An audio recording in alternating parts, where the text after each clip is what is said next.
Hello everyone. आज की video में हम फाइनेंस कमीशन के बारे में स्टडी करेंगे।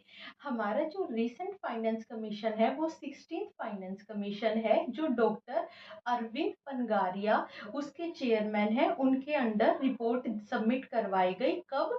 2025 के एंड में। और जो इसकी रिकमेंडेशन है वो 2026 के अप्रैल मंथ से शुरू हो गई, यानी कि बिल्कुल रिसेंट यही चल रहा है हमारा फाइनेंस कमीशन।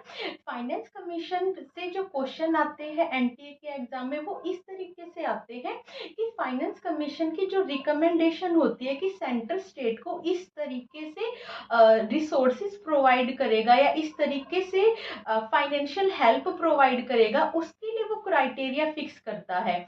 तो उसी क्राइटेरिया से क्वेश्चन आते हैं मोस्टली। तो सबसे पहले बात करते हैं कि पहला क्राइटेरिया है इनकम डिस्टेंस।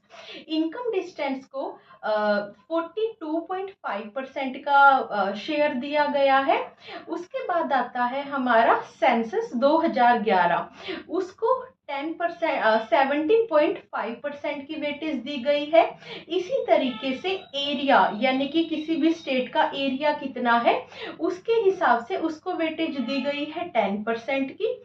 उसके बाद आता है हमारा फॉरेस्ट एंड इकोलॉजी। जो फॉरेस्ट एंड इकोलॉजी है वो भी हमारा 10% के ही बेस पे चल रहा है।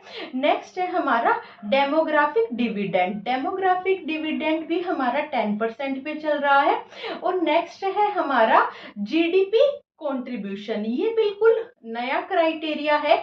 जो इससे पहले फाइनेंस कमीशन था उसमें टैक्स एफर्ट था इस क्राइटेरिया की जगह पे, अब ये नया क्राइटेरिया है और इस क्राइटेरिया को भी 10% की वेटेज दी गई है।